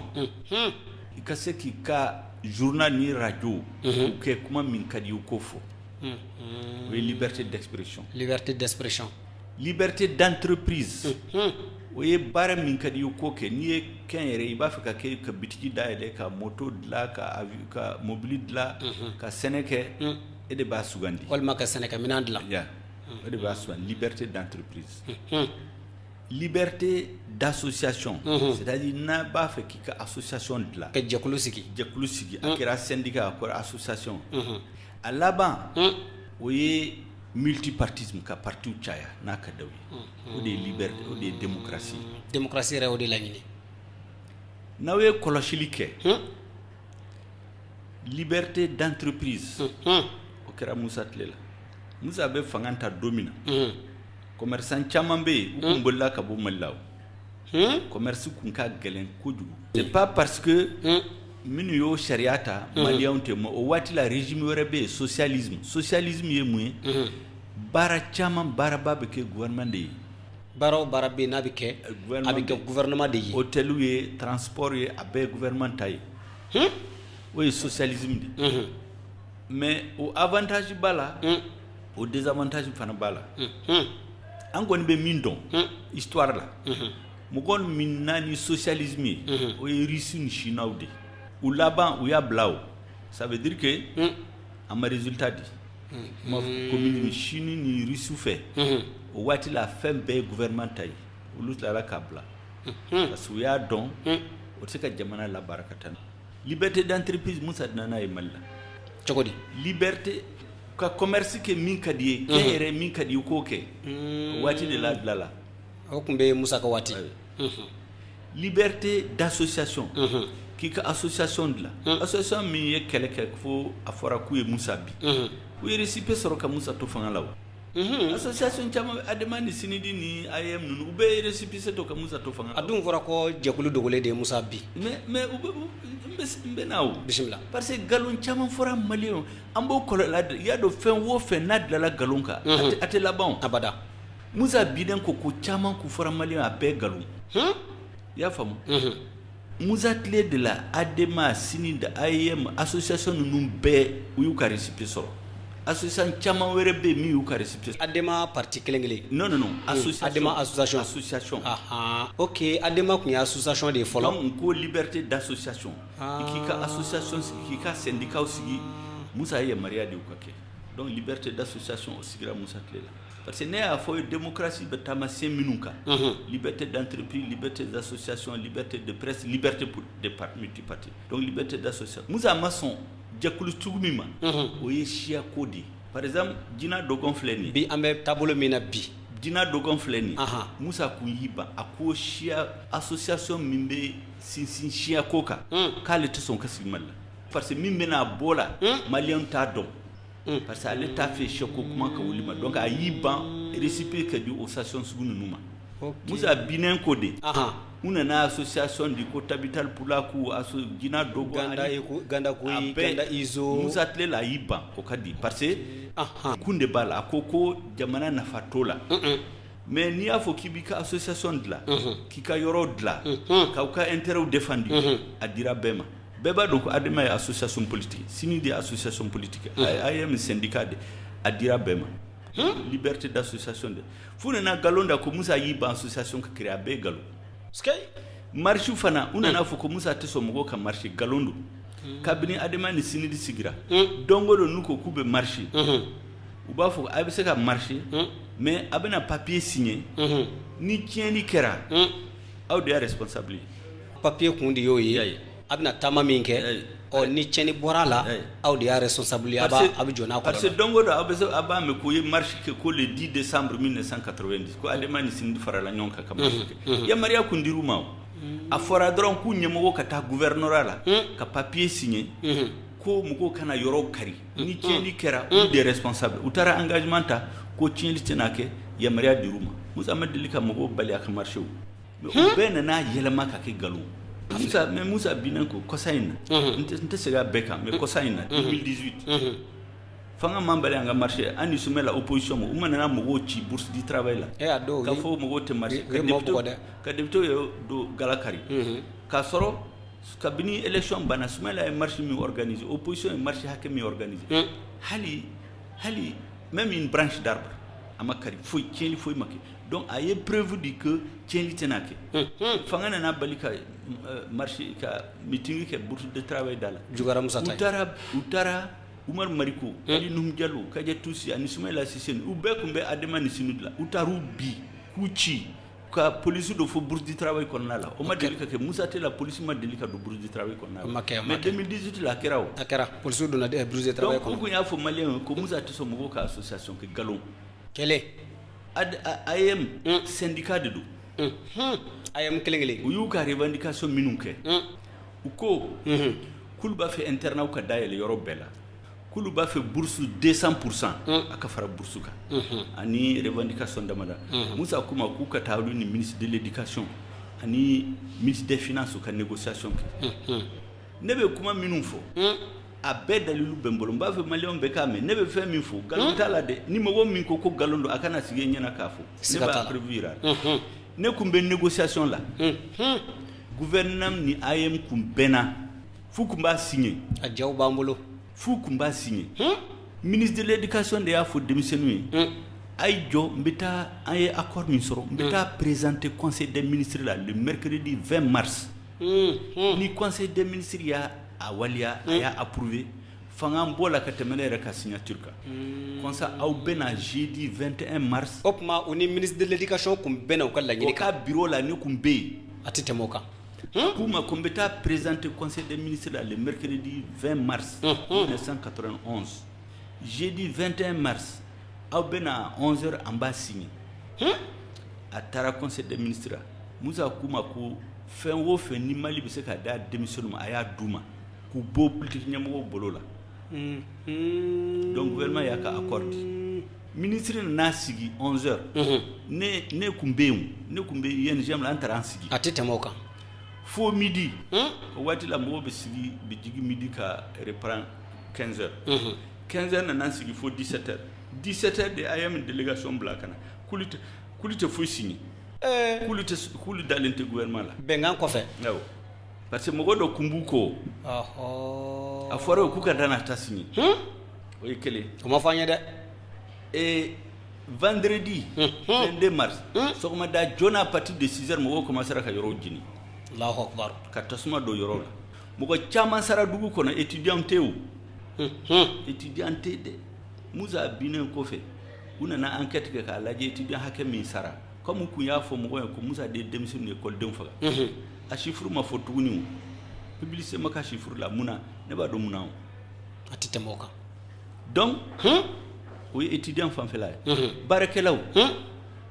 nana fɔ ko musa ka 100% d'u ma ka mɔgɔ o mɔgɔ i ka sara i ka doubler n'i bɛ sara 1000 a ka kɛ 2000 ye n'i bɛ sara 2000 a ka kɛ 4000 ye n'i bɛ sara 10,000 a ka kɛ 20,000 ye musa ko ma ko sisan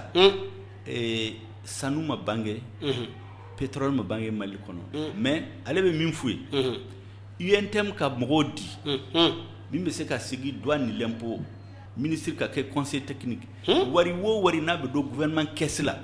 a k'a dɔn a ka conseil wɛrɛ di wari o wari n'a bɛ bɔ gouvernement caisse la u k'a dɔn comme ça u b'a dɔn olu yɛrɛ b'a dɔn gouvernement bɛ min sɔrɔ ani bɛ min dépenser président e ka fɔ la n'i y'a jateminɛ a bɛ n'a fɔ lakɔlidenw o waati ani association minnu tun bɛ yen olu ye fɛn o fɛn laɲini président Musa fɛ a ma ban an bɛ ban dɛ ne bɛ ka min fɔ ayi tɛnɛni ma min fɔ Bamajɛko la dɔnbalajɛ y'a fɔ ka d'a kan an mago b'a a fɔbaw de la ani minnu bɛ se ka jamanadenw bafili la bisimila a k'u ma ko a yɛrɛ ka mɔgɔw sugandi min bɛ sigi conseiller la ministre des finances kɛrɛfɛ wari min bɛ don gouvernement caisse la wari min bɛ bɔ a k'a dɔn comme ça ni wari cayara u bɛ fara saraw kan fo musa bina u ma conseil u ma tɔgɔ di u nana dɔrɔn ka dɔ ka fara wari ka jagoya donc vendredi 22 mars yani u ka se ne y'a fɔ dɔ ɲɛna débat la u ko ko musa y'i ban multipartisme o fana ye nkalon n b'a taamasiyɛn di a bɛ n bolo fana bisimila congrès kun kan ka kɛ le 28 mars 28 29 30 31 mars o congrès de kan k'a fɔ ko multipartisme partout comme association cayara presse cayara yani ka se partout ma n bɛ segin dɔɔni liberté de presse ma bisimila k'i ka journaux créé indépendant musa de yamaruya di en 1988 ka journaux créé yɛrɛ ye i ka se ka kuma i sago la exactement en 88 san saba yani a ka bi a tɛ tɛmɛ journaux ye musa critiqué k'a fɔ ko musa ye zone de musa ka gouvernement ye zone ni ŋanamananaw kɛlaw kun sɛbɛlen don dɔ yɛrɛ y'a sɛbɛn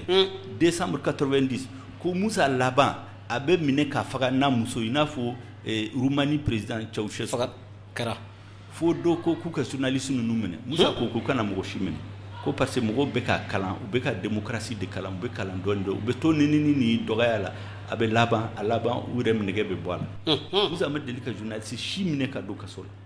mais musa binnen ko donc liberté d'entreprise liberté d'association liberté de presse a bɛɛ kun sabatira mali kɔnɔ k'a sɔrɔ musa bɛ fanga la a tora ka partiu caya o fana fo n ka ɲɛfɔ maliyɛnw k'a faamu mun de kɛra bisimila i y'a dɔn mali kɔnɔ 1960 constitution fɔlɔ min tun bɛ mali bolo bisimila o constitution kɔnɔ a kun fɔra ko multipartisme autorisé len de bɛ se ka partiu caya jamana kɔrɔ o tun bɛ constitution la 1960 mais mɔgɔ minnu y'a essayer ka parti créer i n'a fɔ Fane a y'a ka récépissé a y'a ka assemblée générale n'a ka récépissé de la ka t'u bila ministre de l'intérieur la u y'a minɛ n'a ka bureau bɛɛ k'u juger k'u condamner ka taa n'u ye fo Kidal fo k'u latunu a tɛ tɛmɛ o kan mɔgɔ si ma sɔn tuguni k'a fɔ k'i bɛ parti créer k'a sɔrɔ a bɛ constitution la kabini 1964 journaux y'a fɔ journal ma ko La Roue journal privé bɛɛ tununa mɔgɔ si tɛ se k'a fɔ k'i bɛ journal créer mɔgɔ si tɛ se k'a fɔ k'i b'i ka association créer ni si ma ɲɛfɔ an ye a tɛ fɔ mɔgɔ ɲɛna o de kama Musa ko 1989 a ko sisan comme an bɛna démocratie fɛ an k'a kɛ dɔɔni dɔɔni liberté d'association bɛ sɔrɔ liberté de presse bɛ sɔrɔ a sɔrɔ liberté k'i ka parti créer o fana ko mɔgɔ ma comme a kun sɛbɛnlen don constitution la la constitution de 1974 a sɛbɛnlen don ko Mali la parti kelen de bɛ Mali kɔnɔ parti wɛrɛ tɛ yen o ye 74 o ye constitution parti unique de droit première république la a kun bɛ constitution kɔnɔ k'i bɛ se k'i ka parti caya mais mɔgɔ min y'a se ka parti créer o y'u minɛ k'u don kaso la k'u latunu fo k'u latunu donc a kɛra parti unique de fait 74 Musa ninnu y'a sɛbɛn constitution ko parti Mali la parti ye parti kelen a kɛra UDPM donc a ko n'an bɛna yɛlɛma don constitution la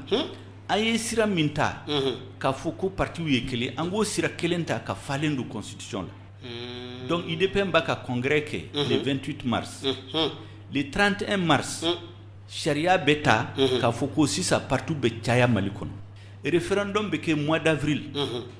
constitution bɛ yɛlɛma bɛ don constitution la k'a fɔ sisan bɛɛ bɛ se k'i ka parti créer maintenant ko ni mɔgɔw b'u ka parti créer mois d'avril la ne dun ka mandat bɛ ban mois de juin parce que ale ka mandat kun bɛ ban mois de juin 91 ko mɔgɔ tɛ se k'i ka parti créer mois d'avril k'a fɔ k'a bɛ taa élection la mois de juin o ka surun opposition ma donc an bɛna kalo 9 an b'o de proposer opposition ye n'u sɔnna k'o fara fanga kan an bɛ fara ɲɔgɔn kan ka san kalo 9 ta an bɛ gouvernement sigi opposition ni UDP mɔgɔw bɛ sɔrɔ o gouvernement na an bɛ baara kɛ ɲɔgɔn fɛ fo élection ka se u ye constitution kura dilan fo aw kan lamɛn dɛ u ye constitution kura dilan charte des partis kura dilan la code électoral kura dilan la calendrier de transition 9 mois ye o fana dilan la o papier o Musa y'u bila ka to di adama ni Sinidi ɲɛmɔgɔw ma mɔgɔ minnu y'a d'u ma a ɲɛnamalen don u y'a di mɔgɔ minnu ma fana a dɔnnen don u y'o dɔgɔw ka militants la u ma yir'u la u continuera k'a f'u ye ko Musa b'i ban dɔw de kama u y'a fɔ mɔgɔ k'u tɛ sɔn congrès in ka kɛ ko Musa tulo ka gɛlɛn kojugu sɛbɛn min dira o dogora a tigiw la donc ko Musa tulo ka gɛlɛn kojugu ko congrès in tɛ kɛ parce que mɔgɔw b'a dɔn tigitigi ni congrès kun kɛra n'an taara multipartisme la n'u taara vote la opposition bɛ se ka député dama sɔrɔ mais a tɛ se ka majorité sɔrɔ donc u k'u labɛn mɔgɔ dɔw kun b'u kɔ n tɛna n da don bɛɛ la bi parce que kuma bɛna dɔɔni dɔɔni u ko congrès in tɛna kɛ mais comme mɔgɔ tɛ se k'a fɔ congrès kana kɛ u ka bala wuli jamana kɔnɔ k'a kɔrɔ congrès waati ma se o de kama denmisɛnninw y'a fɔ k'u tɛ fɛn signer le 22 mars k'u tɛ fɛn signer le 22 mars sɔgɔmada joona k'a sɔrɔ écoledenw bɛ taa école la mɔgɔw commencera ka fagali kɛra jamana kɔnɔ Mali ne to tan a y'a faamu mɔgɔ caman sara dugu kɔnɔ écoledenw tɛ yen donc mankan wulila a ye bɔ Musa bɛ kan denw faga mankan wulila nin cogo de la a labɛn kɛra cogo di mɔgɔw sara dugu kɔnɔ maliyɛnw caman sara mɔgɔw minnu taara Musa minɛ jɔn ni jɔn de don Amadu Tumani Ture Umar Jallo di Biris olu min taara Musa minɛ ye jɔn ye Amadu Tumani Ture ko ye Musa ka chef de la garde présidentielle Amadu Tumani Ture yɛrɛ ka bɔ 1980 fa taara Musa minɛ don min na 100 ans ale de ko Musa sécurité ale de y'u ka ɲɛmɔgɔ ye ale kɛra colonel la a ma sɔrɔ kɛlɛ la o Biris o y'a ka aide de camp min bɛ président ko dongo don kabini a mɛnna o la o mɔgɔw fila n'olu farala ɲɔgɔn kan k'u bɛ président minɛ est-ce que a sera ka mɔgɔw faga dugu kɔnɔ abada o t'a kun bɔ n'u b'a fɛ k'a minɛ an bɛ se mɔgɔw ka faga dugu kɔnɔ donc fɛn in min kɛra la a ma ɲɛfɔ maliyɛnw ye an b'o kɔlɔla de la bi o de kama u ye Musa kiri don min na a ko k'ale bɛ fɛn kelen ɲini Ala fɛ ko mɔgɔ o mɔgɔ min ye nkalon da ale la Ala ka kiri kidi ale ni olu cɛ kabini u ɲanamalen don a y'a fɔ a filanan k'Ala ka tiɲɛ dɛmɛ Ala ka tiɲɛ bange Ala kana ji to nɔnɔ na a y'a fɔ wallahi ni kuma saba faamu a y'a fɔ donc k'a fɔ ko démocratie ni nana Mali la démocratie tɛ yen mɔgɔ dama-damaw de kun b'a fɛ ka fanga ta u ye bala wuli jamana kɔnɔ pour que ka fanga ta u ye fanga ta maintenant u ye mun de kɛ ni fanga ye ɲininkali bɛ yen mun de kɛra parce que o de ye problème ba ye ne y'a fɔ ko Musa ma deli ka journaliste do kaso la i y'a fɔ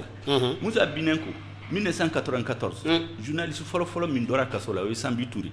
a ye sɛbɛn kɛ dɔrɔn k'a fɔ mankan bɛ soldat su fɛ u y'a minɛ ka don kaso la Sanbi o kɛra 1994 1998 Cheikh Oumar Konaré 1999 u y'a minɛ su fɛ k'a ci fo olu ɲɛna k'a sara u taara firi Kuluba sira kan o kɛra u taara ka Choidou Traoré a ko dɔrɔn 98 ko fanga min bɛ yen k'u y'a choisi kɛ élection la u y'a minɛ ka don kaso la kɛra 2003 journaliste dama-dama y'o fɛn dɔ sɛbɛn ko la maîtresse du président kuma dɔ fɔra école la u y'a sɛbɛn u ka journaux la o ye journaliste ɲɛmɔgɔ bɛɛ minɛ k'u don kaso la 2003 o kɛra kɔsan in la 2016 journaliste dɔ tununa hali bi u t'a dɔn a ka buru bɛ yɔrɔ min an yɛrɛ bɛ k'o ɲini o bɛɛ bɛ kɛ Musa tile la mais u ye mankan ci Mali la don o don fo bɛɛ dalen don a la i ɲinɛna an yɛrɛ baaraɲɔgɔn dɔ fɛnɛ Dragon i y'a faamu u m'a minɛ ka taa ci wa mais o si ma kɛ Musa tile la a si ma kɛ Musa ma journaliste datugu u ye Musa neni ka fɛn bɛɛ fɔ Musa a ko k'u to yen k'u bɛ avantage de la mais mɔgɔw ni b'a k'olu ni démocrate de u nana u ye mɔgɔ minɛ k'u don kaso la écoledenw filɛ nin ye u nana u ye année blanche kɛ u ye écoledenw ɲɛmɔgɔw bɛɛ minɛ AM ɲɛmɔgɔw u y'u bɛɛ minɛ k'u don kaso la Musa m'o kɛ o donc fin bɔra maliyɛnw ye mɔgɔ dama-damaw kun labɛnnen don ka fanga ta maintenant u ye fanga ta o tɛ problème ye maintenant u ye mun de kɛ jamana la u ye mun kɛ jamanadenw ye minnu bɛ n'u y'olu nɛgɛn ka bɔ bɔlɔ kɔnɔ parce que n'i ye jateminɛ kɛ u ye lakɔlidenw ani l'armée u taama o sen fila de kan ka Musa bin maintenant san 30 kɔfɛ an ka jamana bɛ cogo min na école taara min ka Musa bɛ bɔ fanga la don min na Mali école jamana si tɛ diɲɛ na ni Mali diplôme b'i bolo n'i taara o o b'a sɔrɔ i bɛ parmi les premiers aw yɛrɛ t'o kɔnɔ bi ya président faw k'a dɔn ka Musa to fanga la ni anw ye sɛbɛnni kɛ ka d'aw ma bi a bɛ kɔlɔlɔ fɔ ti bɔ a la mais bi bina Mali école hali Burkina ni Côte d'Ivoire ninnu to Mali diplôme don dernier de la sous-région l'armée u ye u taama armée ni école ka Musa bi Mali ka 91 jamana si tɛ Afrique kɔnɔ min bɛ se k'i ɲɛ don Mali la Mali armée la armée min bɛ Mali bolo fanga min b'a la tɛ Afrique de l'Ouest jamana si bolo ni Nigeria tɛ ne m'a fɔ ye sisan ko avion 30 ni ko ani BRDM ni tank ni fɛn a bɛɛ tununa donc an yɛrɛ démocratie yɛrɛ kuma tɛ sisan jamana de tununa jamana minɛn la an y'an ka hɔrɔn perdu an bɛ ka ɲɔgɔn faga ne m'a fɔ ye ko Musa tɛ la ko siya association jina dɔgɔ ni ninnu sugu ko a tɛ sɔn u ka créer président i ka o kuma ka dɔ fara kan anw yɛrɛ ka radio auditeur dɔ bɛ yen kabi nana radio in na fɔ bi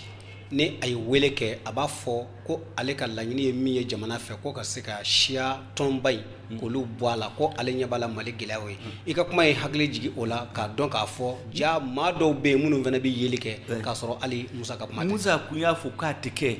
parce que a ko min bɛna bɔ a la k'ale ɲɛ b'a la k'ale tɛ sɔn siya jɛkulu ka créer Mali kɔnɔ bon si ma se ka créer Musa kɔfɛ de u taara ka fɛn ninnu di ma i bɛ se ka jina dɔgɔ ɲɛmɔgɔw waati kɔni surunyana bon maintenant parce que ne mɛnna démocratie ko in la pour que maliyɛnw k'a faamu min kɛra an ka jamana kɔnɔ démocratie tɛ yen mɔgɔ dama-dama tun bɛ fanga ɲini u ye hakili suɲɛ kɛ ka bala wuli jamana ka fanga ta maintenant u ye fanga ta u ye mun de kɛ jamana la u ye jamana tiɲɛ école tiɲɛna l'armée tiɲɛna Mali tununa donc ni b'o kɔnɔna la démocratie ko kuma tɛ o ni min ka di président ye o b'o de kɛ ne de y'a f'aw ye conseil des ministres la ministre o ministre hali ni n'aw bɛɛ bɛnna fɛn min kan ni président ma sɔn a ma tɛ kɛ donc ni démocratie don ni démocratie aw yɛrɛ ka juger aw yɛrɛ ma maintenant Isa Kane ko MINUSMA tagali e ka hakilila mun ye MINUSMA ka tagali la ani a y'a dɔn ne ka explication a bɛ mɛn parce que ne b'a fɛ ne bɛ pédagogie de kɛ maliyɛnw ka faamu MINUSMA min filɛ nin ye MINUSMA bɛna Mali la don min na a nana cogo min na pour que u k'a faamu pour que dimi min bɛ maliyɛnw la sisan a ka se k'a faamu mogo te ministre contre la mogo be janfan de contre la parce que ministre bena mela domina la résolution 2100 du 25 avril 2013 du Conseil de sécurité résolution 2100 du 25 avril 2013 du Conseil de sécurité mi ministre resigi sharia mi ministre sigi au sharia konna la fo ministre kanga kele de ke faire la guerre aux terroristes pour libérer le Mali. Résolution Flana, la résolution 2164 du 25 juin 2014. À quoi la ministre doit faire des patrouilles de longue portée pour isoler, traquer les terroristes pour qu'ils ne reviennent plus terroriser les populations. Donc ministre kanga kele de ke o de kumbe résolution mieux ministre tunga kanga kele de ke résolution o kan nani konna la exactement maintenant on a lei ou sigira domina accord d'Alger signé en kofe ou tara yelema du ka mission la ka fo kulu mana kele la kulu na pour maintenir la paix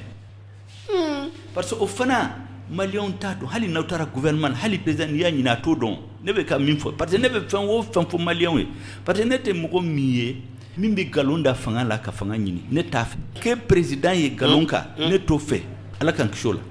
ka ke président ka jamana tien nto fe ka ke président parce que président dogoya nto ke même be tien fo malion ka fam ministre na le c'est pour faire la guerre on na kun ni kelere de ndomo bokun de kun don sebelendo dans ces deux résolutions accord d'Alger signé le 15 mai et le 20 juin 2015 ou tara résolution wereta le 27 juin 2015 aux résolutions de la ouya yelema do ministre commission la ouya sur ministre be malila kapa una na fo ko ministre mana kelela ministre mana ka ben sabati malikon faux secrétaire général de l'ONU ayaka représentant black à assemblée là au toro kuma kelen fo assemblée là député ou daile lendo ou ta don ou te fin kalama gouvernement ta kala besigilendo o de kama ko mogo minu kanga bla place sula ministériel là député yala premier ministre là o kanga mogo min be yoro fin kala min be ko kalama ou ye yalama do ministre ka mission là anga gouvernement kumbe mi watila gouvernement rata kalama ministère d'affaires kumbe ministre de la défense kumbe yorome premier ministre kumbe yorome président kumbe yorome député kumbe yorome donc janfa inde na don kabno kera ana na mun koloshi mogo min ba ka malikien dongo do nuye geleya soro ministre de bu dem gata kumbe menaka mine 2015 ministère de yuble ko menaka mine gata kumbe kidal mine 2015 ministre de yu ou bali ou kamine donc malien na ye ministre be fembe ka jugoya kata dongo et puis ministre bora koran fe kana mopti chogo be mogo réponse mogo shibulu donc dimi min be malien la malien bora kala ma se pe janfan de kera o dimi de ba ke sisa malien ba fo ko ministre ka taka boy donc ka fo famu maintenant mbe sega kan ka conclusion que yani ministre ni français comme bien mogo ko isa connaît question de poser ne ba nu faranyon ka ku jabi France fana France bena domina papier min sebelendo ka di France ma premier ministre Django Sissoko jokunda ka premier ministre ale de a fo télévision française la cool de a sebe ku ya sebe appui aérien et en renseignement ama fo ko France so da sika na mali du koloka uka hélicoptère ni avion ani satellite ka kuna foni di Malion de kanga keleke du koloka ko ka jamana libéré o de be sebe in kono mais français ya ke togudi u toro sebe in kono ka konna libéré jabali libéré ka tumbutu libéré ka gawo libéré u tara kidal ko Mali l'armée to do kidal janfan damne na o yorola ko Mali l'armée to do kidal donc contrat min be wulu ni Mali ke u boro contrat kono ka janfan si donc uye munde ke watila ko Mali soldat su te do kidal o kera mais oui monde una na yere ka soldat suye serval soldat su banani ou ka budget clé 1 milliard de francs CFA ou ka budget clé 1 milliard una na no ekidal katala kana ni tchadien we kana ni ministre ko Mali tata we janfan flana janfan sabana e muye ko Mali l'armée tata kidal mais oui monde ke utara emene la nyemogo mujao ni gaw ka ku yuken ou kun dogelen do waga dugu hotel la ani Nouakchott utaru ta avion la kanana wikidal kata iyad ka mo comme américain ko iyad de terroriste de utara iyad ka mo ta iyad ka adjoint kota kana jekluere dla ko le HCUA ulu yɛrɛ kun y'a fɔ ko le MIA mouvement islamique de Lazare tila ka fɔ islamique man o y'a yɛlɛma tile 2 kɔnɔ ka kɛ HCA Haut Conseil pour l'unité de Lazare o ye Haut Conseil ni MNLA de fara ɲɔgɔn kan ka kɛ sema ye ka kidal d'u ma o ye janfa nani n'a ye ka tila k'a fɔ ko Mali gouvernement kan ka négocier ni sema in de ko parce que kidal ye sema ta ye k'a sɔrɔ olu welela pour que ka Mali dɛmɛ ka jamana ta pour que ka tamasiyɛn d'aw ma u ka ɲɛmɔgɔ baw François Hollande ani Jean-Yves Le Drian mi y'u ka ministre de la Défense Jean-Yves Le Drian ko 2013 a ko Serval a 3 objectifs pousser les terroristes baro sira jayɔrɔ la nga wati sira ka ban wati sira mais wati sira donc ni alsona ma n se ka bɛɛ jaabi parce que kumaw ka ɲi parce que ne b'a fɛ n'aw ye n wele ni ala sɔnna ma ka kan di ne ma ne ka maliyɛnw ka fɛn fɛsɛfɛsɛw k'a dɔn ni ala sɔnna donc janfan de nana kɛ sisan maliyɛnw diminen don parce que ne janfan ne tun bɛ janfan in président an bɛna min kɛ an bɛ baara suzoro yan an bɛ ɲiningali an b'a sɛbɛ k'a bila juma na ta in ni ala sɔnna ma an bɛ fɛɛrɛ bɛɛ lajɛlen kɛ walasa ka se ka i wele an bɛna an sigi nin kan kɛrɛnkɛrɛn ma a sɛbɛ i k'a bila ne yɛrɛ n b'a sɛbɛ k'a bila lamɛnbaaw a y'a sɛbɛ nin yɔrɔ in na k'a bila ka da ka baro bɛ a jayɔrɔ la nka nin waati in na jeliba ale kɛ waati sera président an b'i fo donc a bɛ dugawu kɛ an b'i fo ka kuma laban d'i ma i ka kuma kuncɛ kuma kɛ an ka sɔrɔ k'an bɛɛ da ɲɔgɔn ye n bɛ maliyɛnw fo walima ne kɔni bɛ min fɔ maliyɛnw ye gɛlɛya min b'an kan bi il faut pas perdre l'espoir